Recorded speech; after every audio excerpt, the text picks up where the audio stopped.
How do you actually know you're ready for marriage? What are some red flags you've seen in couples that are considering marriage?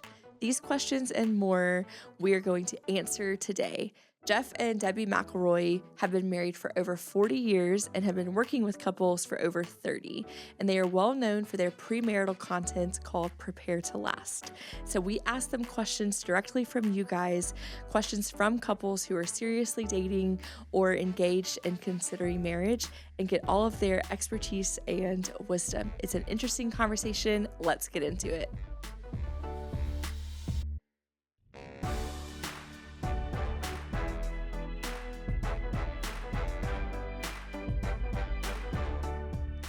Jeff and Debby, welcome to the WinShape Marriage Podcast. We are so happy to have you guys. Thank you so much. Yeah, we're honored. Yeah, so I know a little bit about y'all. I've served at a WinShape Marriage Retreat before that you guys spoke at, but for those listening or watching that don't know who you are at all, just give us a little bit of background of who you guys are and tell us a little bit about your story. Yeah, Great. so we were just down at the corner holding up a "We'll work for food" sign, and you guys called us and said, "Hey, we got a podcast we're doing." So originally from Houston, met there, married there, and I was heading to corporate law there. Debbie was a school teacher. Yes. And we were just kind of working with our church, with our youth group. It was a very large youth group. We had about 90 ninth graders that we were Oh, helping wow. with. Just And ninth graders. yes, Yeah. Oh, just wow. ninth Okay. grade.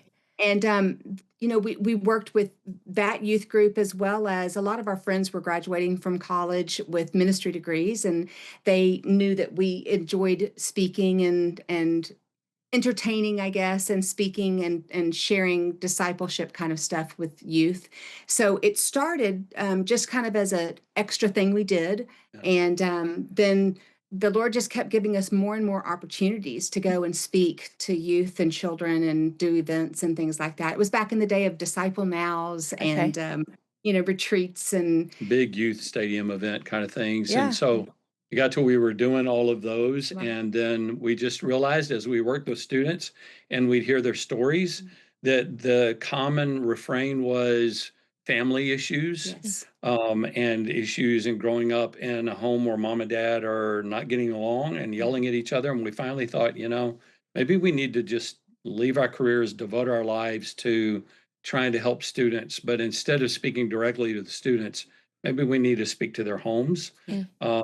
And so, left our careers, sold our house, bought an RV, lived in that for the first 6 years, Yes. traveling around. And then as our kids started school, we kind of shifted a little bit to where we live in a regular house like normal people and then travel out from there. And But what started really as youth and children's evangelism, God just really opened up lots of doors for us to start speaking to parents about parenting and marriage issues.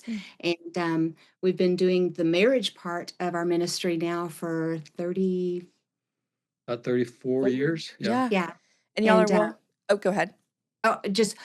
As we did the marriage stuff, we really wanted to start helping young couples that were just starting out. And so opportunities to start doing premarital opened, as well as the specific Prepare to Last retreats out at WinShape. And so it's our favorite thing to do because they're excited and looking forward to marriage. And Jeff and I love marriage and love to talk about it. Yeah. So Yeah, absolutely. Yeah, I was going to say you guys are well known for your kind of Prepare to Last content that you've put together. And so, yeah, that's one of the reasons why we wanted to have you on this morning, rather, just to kind of hear a little bit about that specific topic and kind of talk to you guys, some resident experts in this premarital content, and kind of get your thoughts and feedback. So I appreciate you guys being on. And we know that you guys are well known for your Prepare to Last content. And so I have gathered a list of questions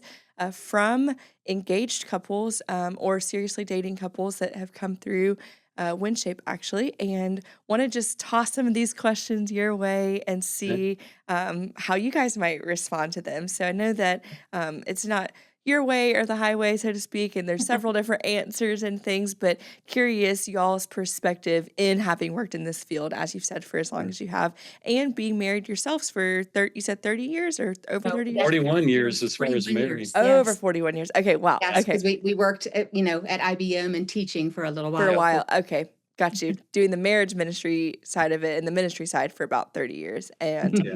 being married for longer. Okay. Well, anyways, wealth of experience, wealth of knowledge. And so excited to hear y'all's perspective. Want to jump in here with this first one. It's a doozy off the start. So question was how, and I imagine the tone being, how do you actually know that you're ready for marriage? Mm, actually, no. Yeah. Actually, Actually, no. Because I think a lot of times people say, like the answer from sometimes their parents is, you just know. Mm. You'll just Yeah. know. And I would say, don't trust that answer. Yeah.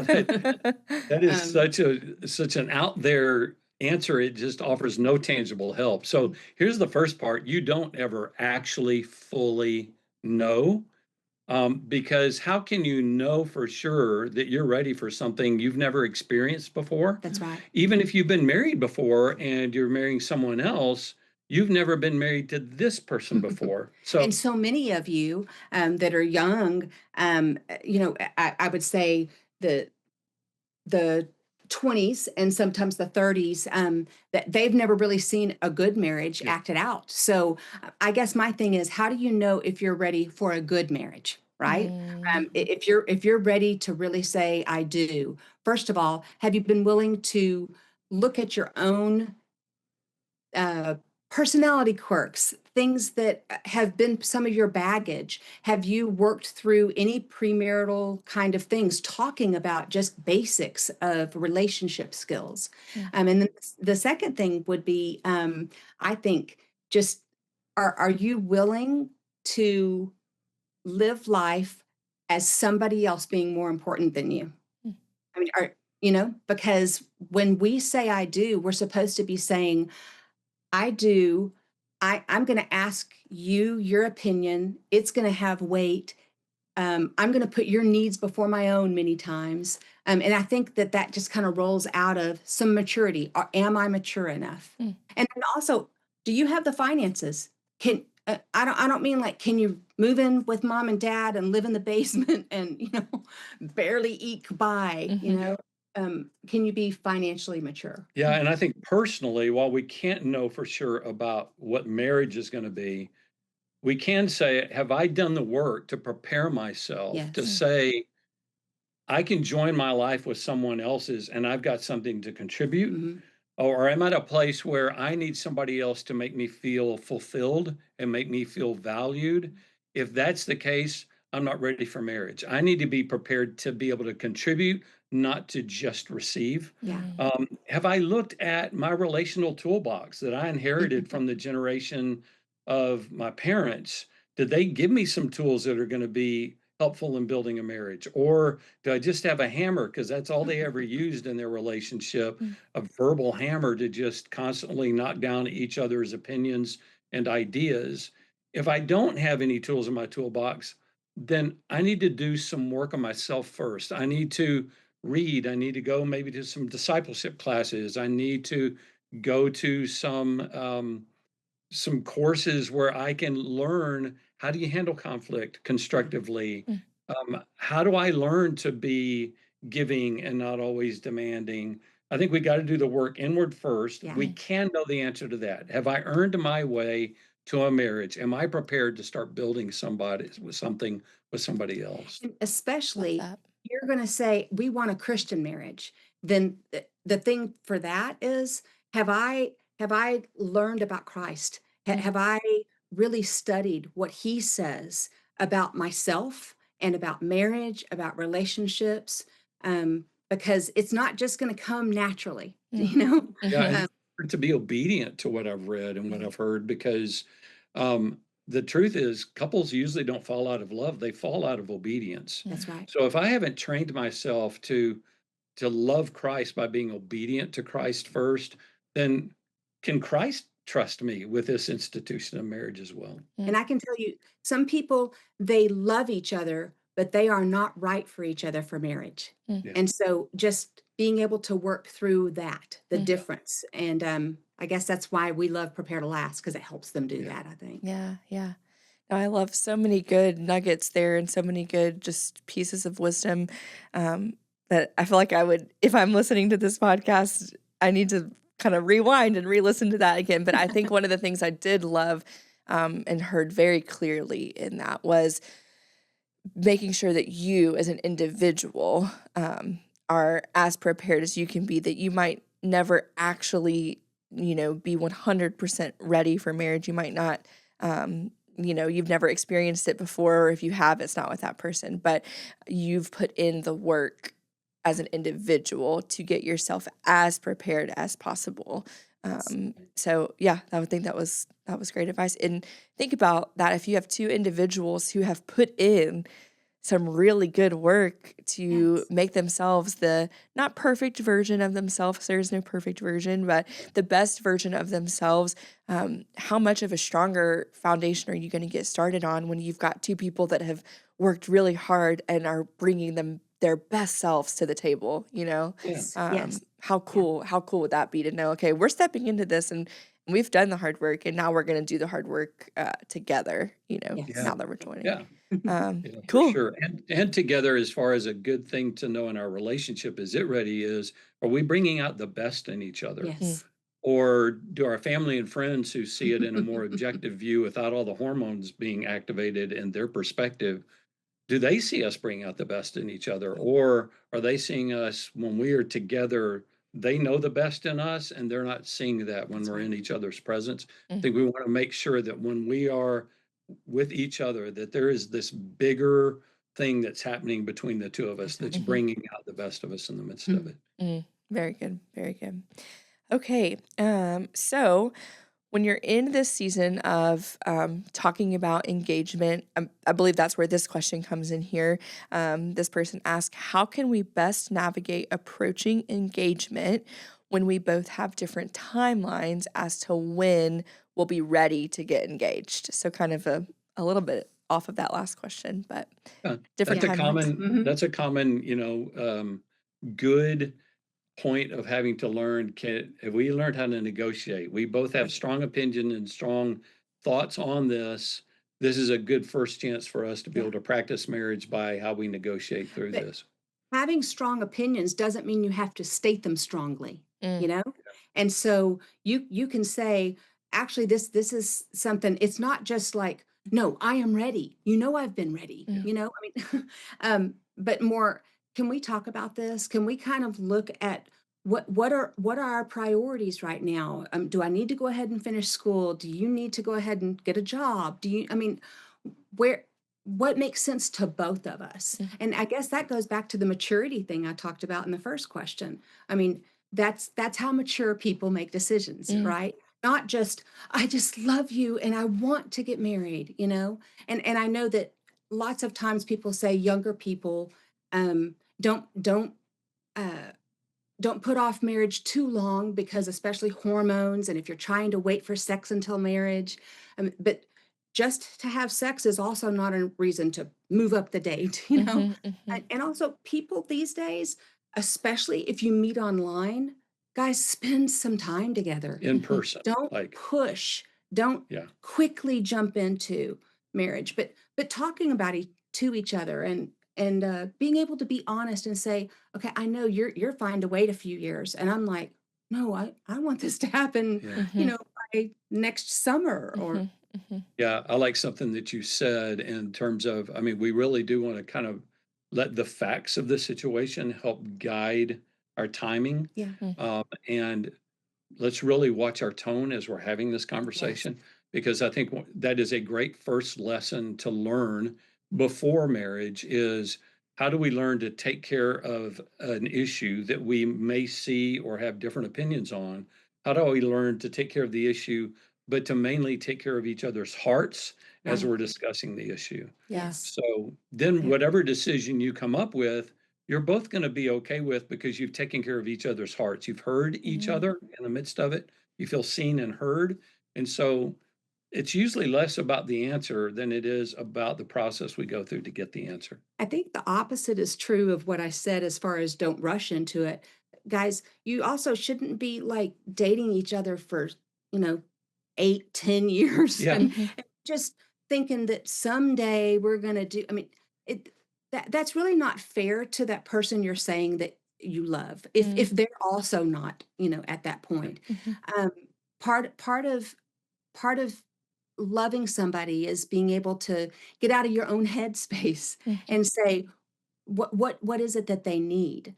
Um, Choosing to just live together for years. And first of all, that's not going to help your marriage, yeah. but choosing to live together and just one day we'll get married and dangling it out there.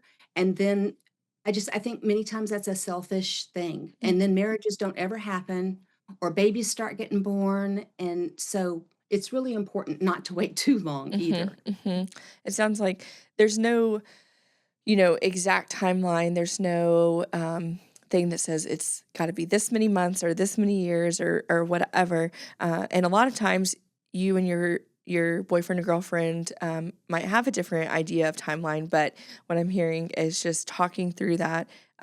You can have those strong opinions, but you don't always have to voice them as strongly. And just talking through that and working through that maturely. Is a great first step and a great way to prepare yourself for those difficult conversations that come once you're married as well, so they don't go away all of a sudden now that you're Right. married. Yeah, exactly.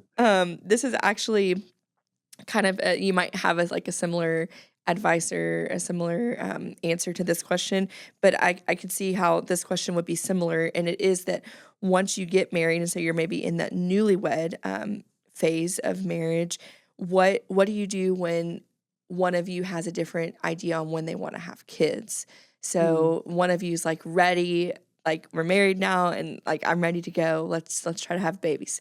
And then the other's like, "No, I'm good. I'd like to wait a few years here." Yeah. Any new thoughts to that? It might be a similar response to the one you just had, but Yeah, it really is a lot of the same similarities in terms of the yeah. dynamics, how you handle the conversation.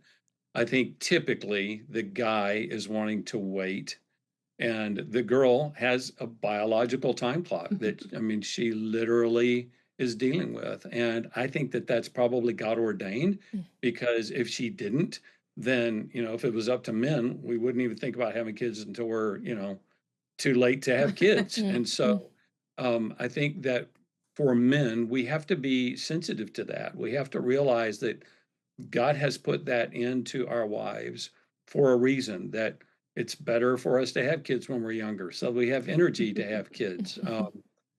But at the same time, I think that it's going back to Debbie's point. We don't want to just have the hormones and the feelings or the fantasies of, by the time I'm this age, I'll be married. By the time I'm this age, we'll have two kids. mhm, You want to really go to the Lord in that. And this is a great first habit to start in your yeah. marriage, is anytime you don't have the same opinion or the same idea about something, the first step that we went to was we just said, okay, neither one of us know what tomorrow's going to bring or the next hour, Mhm. but God knows exactly. He's got a Yes. plan for us.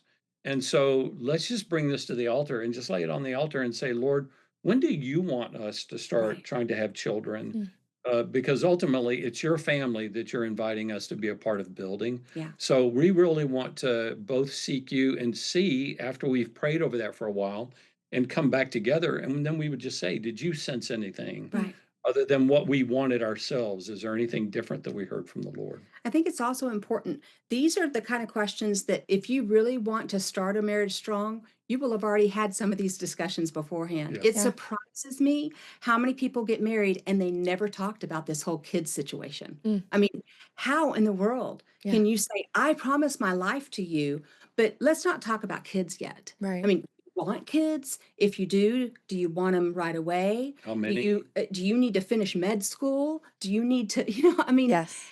how many kids do you want? This is a discussion that we have during the Prepare to Last retreat because you've got to go ahead and start talking about it. Yes. And eh, if you say though to each other, yes, I want to have kids, then I'm just going to say it is a very hurtful hard thing for a marriage if you promise something before the altar and then you let it be known that you were just saying that because it's what they wanted to hear. Mm, But we hear that a lot when it comes time to start having kids. Well, I mean, I know I said we could, but I don't really want kids. Or mhm. I know I said we Yeah. could, and you were looking forward to getting pregnant on the honeymoon, but I think we should wait a few years. You That, just don't want to do a bait and switch on yeah, something this important and exactly. Yeah. central to the relationship. Yeah, absolutely. Absolutely. No, I think that's great. And I remember vividly like having multiple conversations with Cody while we were engaged, while we were even dating of, do you see this? Like, do you want a family? Do you want kids? Well, we are a family, but do you want kids? Like, he came from one of four, and then there were even some step children that came later on. I'm an only child. So we had multiple conversations of Yes. like, I was like, I would love to have many kids because I never had siblings. And he's like, I came from a big family. I can see like the sweetness and the joy, but the stress that that can cause. And we've really talked about it. And, and we decided and we felt called to wait a minute. And so we kind of reevaluated after a year. We kind of reevaluated, and he ended up going back to school. And so, anyways, I'm resonating with everything that you're saying because it is the path that we followed too, where we really talked through that conversation, really tried to get as much on the same page as possible. And then being open handed as well when he did decide to go back to school and we made that decision for our family. He was the one doing school, but we were going, it was a family decision. I Yeah. was like, hey, this might affect this timeline. And we were, again, on the same page. And so I still am very much in the camp of let's have all the babies.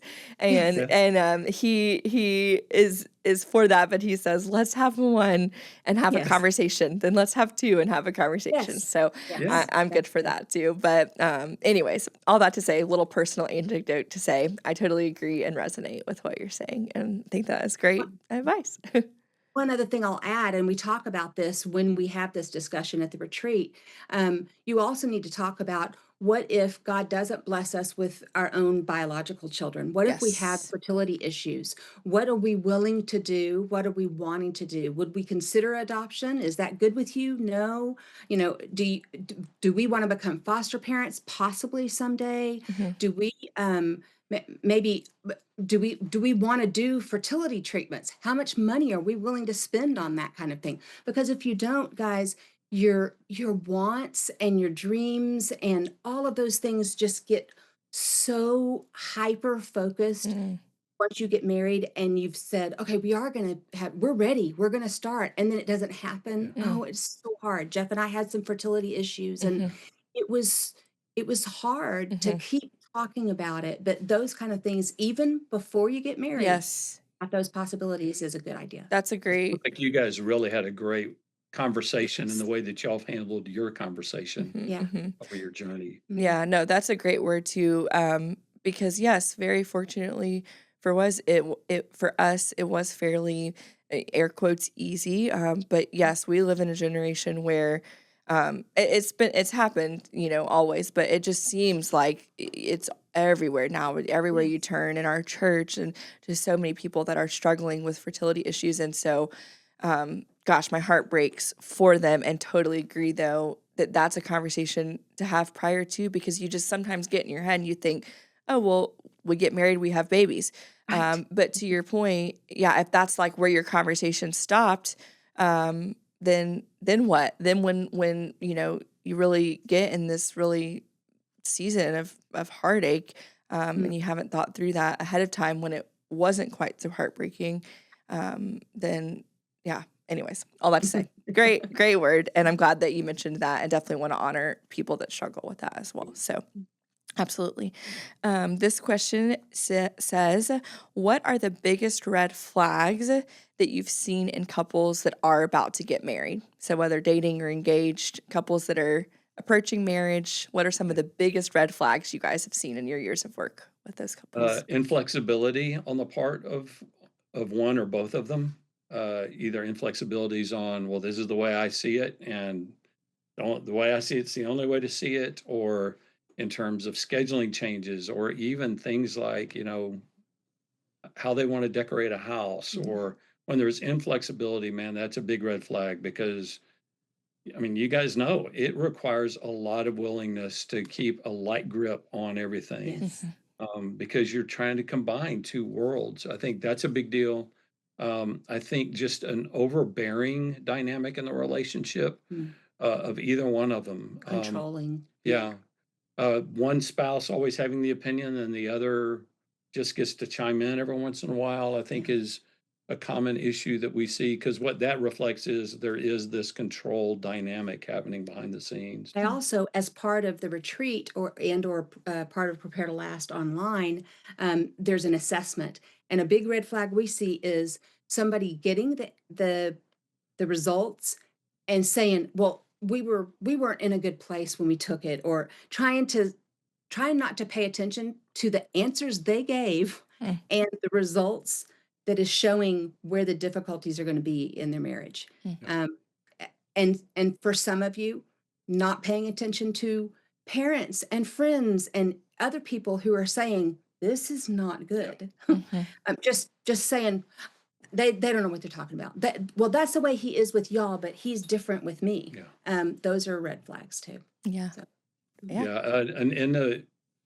Either an inability or just a lack of desire to not just have fun together Mm. before marriage, but to actually take some time to work on the relationship. yes. Mm. If they don't ever read a book together or listen to podcasts or try to educate themselves, prepare themselves for marriage, and they just think that the love is all that we're going to need, man, that love's going to run out pretty quick if there's not skills to sustain it. So, Mm, mhm, mhm.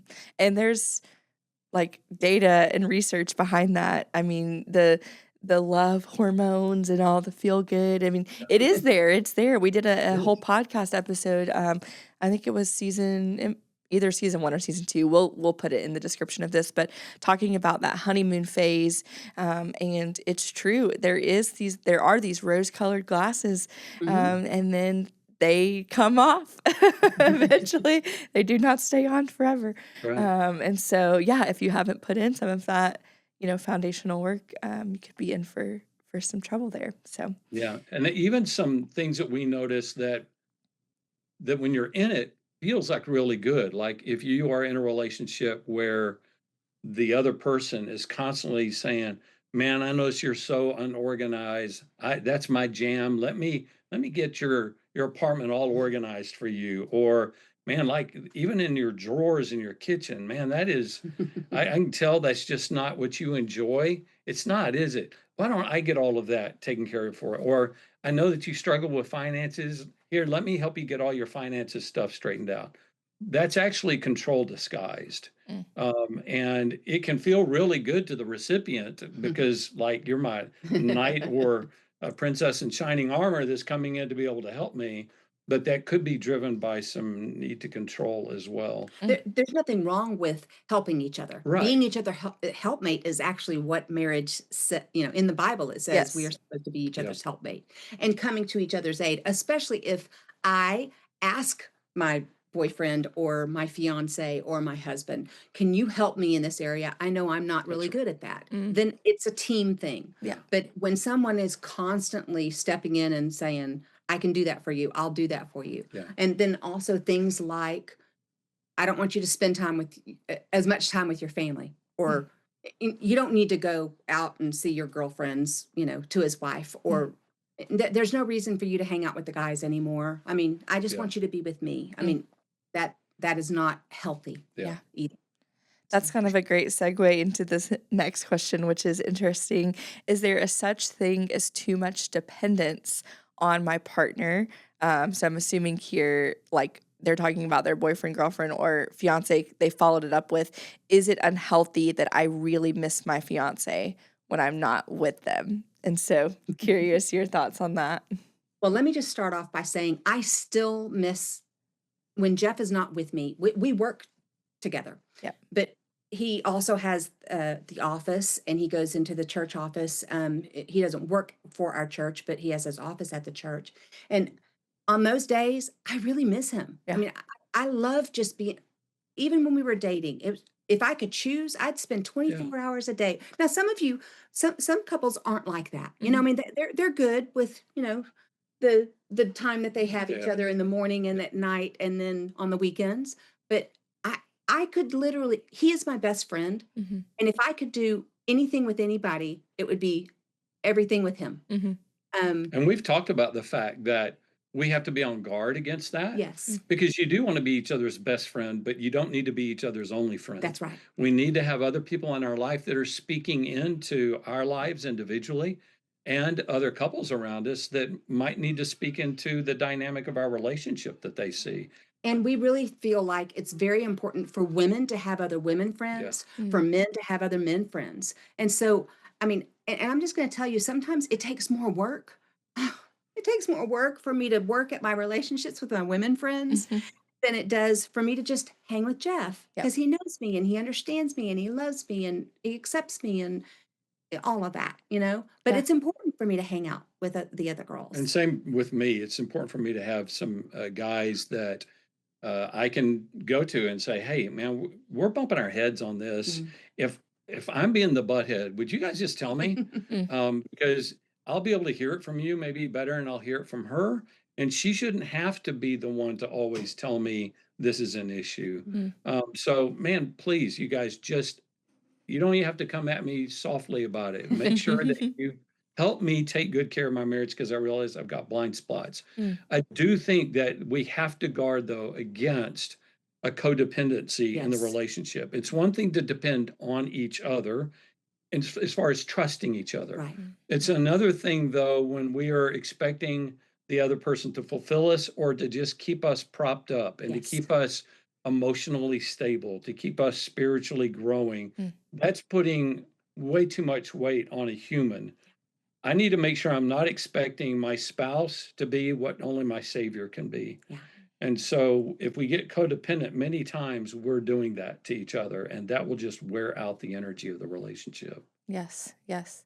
So it's good to have other friends. It's good to have men friends, men, women friends, women. Have girls' nights and guys' nights, and couples, other couples that you're double dating with and doing life with together. But at the end of the day, it's not a bad thing to really love your significant other and want to spend time with them, as long as it's not transitioning into that expectation of them to fill Yeah. every single solitary need that you have, because they're That's going to right. fail from the start. So That's right. It made me think of That's one right. other thing, and yeah, that is you do need to take your partner's personality and how they rejuvenate, how they give themselves energy, Yeah. yeah, because I could spend 24 hours, blah, blah, blah, with, I love being with him all the time, touching him and yeah, all that. Um, Jeff is actually really more an introvert and sometimes just being by himself, yeah, being in a quiet place, whatever. For me, I could read a book and we don't have to be in the same room, but I guess just don't expect your spouse to like need to sit right next to you with your hand holding, especially if they just need some alone time every once in a while. It doesn't mean they don't love you, yeah, Yeah, I So think Debbie felt that way early on. It made her feel insecure that it was like if we had to be apart from each other, she would like really miss that. And I would too. But there was also, she gets rejuvenated by being around people. I get rejuvenated by just mm, kind of having some quiet and a chance just to kind of focus my thoughts. And she thought that was me saying I didn't want to be with her. And I was like, no, this helps me make sure that when I am with you, that I'm in a good spot yeah. and I'm filled up, right? yes, And so we do tend to marry opposites in that area. And so it really is good to make sure that we're not demanding from the other what we need for ourselves. yes, absolutely. Okay, I have one or two more here that I want to throw you guys this way. Just want to be honoring of y'all's time as well. So, this is an interesting one. What's something we talked a little bit about the red flags earlier on, when you're dating or engaged? What's something that you've seen hits couples really hard in that first year, second year of marriage, aka what's something that no one tells you about marriage until you get into it? Well, I think one of the things is just that marriage is a mirror of your own selfishness.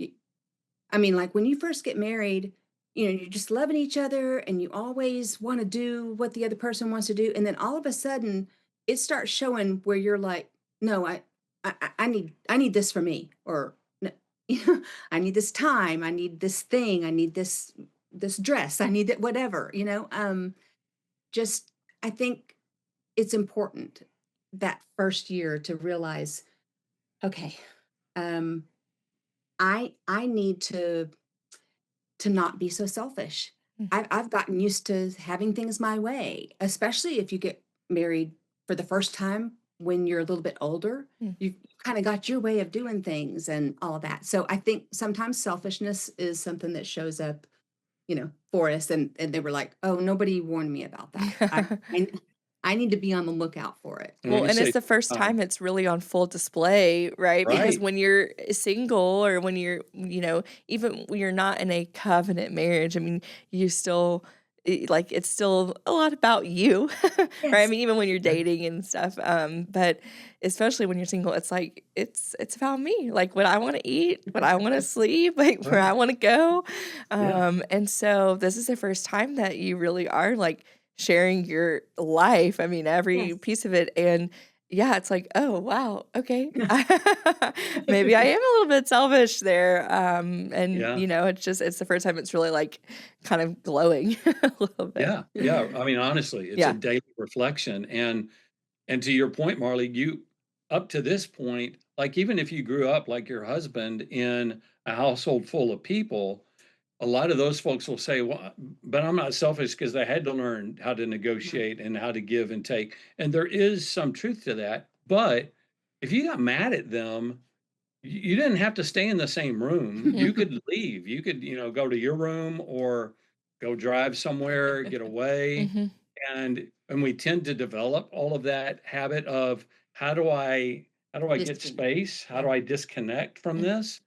And so now you're in a relationship where it's like I can't go to my own room and slam the door. It's Yeah. not good for me to get in my car and just go screeching out the driveway and Hmm. And go somewhere. telling us Somewhere. the two will become one. Yeah. I mean, Hmm. over and over again. Hmm. And that felt really romantic on the front side of the altar. And Hmm. now the process of that surprises people Yeah. of how much that really means. I'm going to have to learn what, Matt, it says in Matthew, I got to learn how to deny myself. Hmm.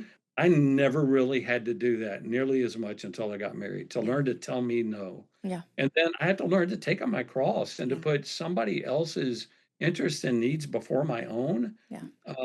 It's that doesn't come naturally. And I think the last thing that really surprises people is they think we love each other unconditionally, so let's get married. But you don't really love each other unconditionally until God starts to reveal stuff that he's kept hidden in your spouse Mm. until you made your promise to him. Mm. And then he starts to reveal quirks about your spouse, and the way they put dishes in the dishwasher is so wrong, or they don't know how to fold a clothes, or they don't, there's sin in their life that is much deeper than they ever revealed. And I don't even know if they knew. Yeah. And God like protects those so that they don't get revealed until you're in the marriage. And then he watches you try to take it out of each other Mhm. and try to, convict each other of those issues. And God will still protect it until you finally say, you know what, I give up. Yeah. I've tried to change that in you. I don't think you're ever going to change. I'm going to have to learn to love you with this. And God's going, it's Yeah. up, it's up, it's good. That was the purpose of that. That's when we start to love unconditionally. I don't think we realize unconditional love is a spiritual discipline that Yes. God only grows through putting things in our spouse that are ordained to drive us nuts. Wow. So many good and wise and just great little nuggets from this conversation. I can't wait to even listen back to it. One thing I do want to say is I think sometimes, especially for young couples, like, and I remember this too, like marriage can get kind of a bad rap of like, it's just so hard. It's so hard. Like, just wait, just wait. And even in this conversation, I don't feel that that is y'all's heart at all, and certainly not ours at WinShape Marriage either. But there is a lot of real just truths that we've shared of like, hey, there is some stuff that you should do to put in some of the hard work. And there will be some hard times and hard things. And so hopefully, I hope people are hearing this through the lens of encouragement and truth telling, and not just like, it's hard, it's hard, it's hard. But I want to end it with just asking, because I love being married. It is one of my favorite things to do. So I do want to end with just asking you guys, what is your favorite thing about being married? And end on a sweet note with that. So. Man, I don't know if I can distill it to one thing. I love that I understand God's love and the power of his love so much more deeply after receiving so much of it through my wife. I love getting to see his reflection in her face. I love the fact that I know I am married to a woman of grace, and she has proven that over 4 decades in living and forgiving a goofball like me.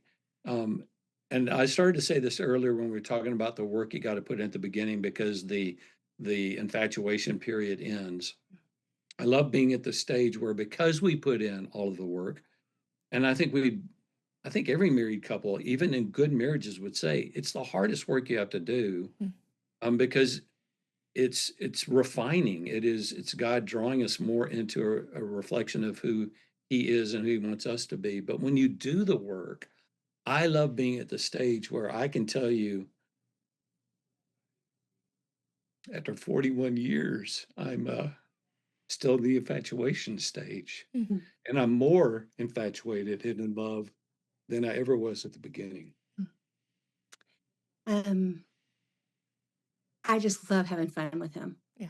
And I love just knowing that he's willing to do anything, to try anything, to have adventures, to just love me, and to love me, yeah, when we're working at our marriage, but also just to love it when times are easy and calm. And it's so awesome when you're in those moments, you know? Marriage is so good. It is. Yeah, absolutely. What a beautiful word of encouragement. Man, I have thoroughly enjoyed our conversation this morning Us so too. much.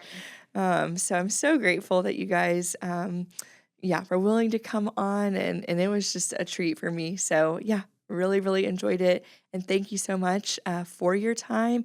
And where could people find out like more about what you guys do? Where is a good place people could keep up with you if they were want to? So if they're dating, thinking about getting married, or newly married, they could go to preparetolast.com. Perfect. Or they can just go to our ministry website, which is foreverfamilies.com.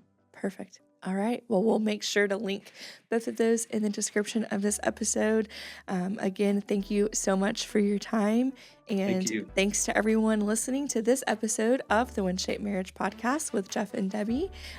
We are so happy to have them, and we will catch you guys back here next week with a new guest and a new episode. We hope that conversation blesses your marriage. If you're loving the WinShape Marriage Podcast, will you please take a moment to make sure you're subscribed? You may be a faithful listener and not realized you aren't subscribed. It really helps us out. Also, if you've enjoyed these conversations and they've impacted your marriage, please rate and review this podcast. One listener said, "Thanks so much for pouring into couples with godly wisdom and practical equipping.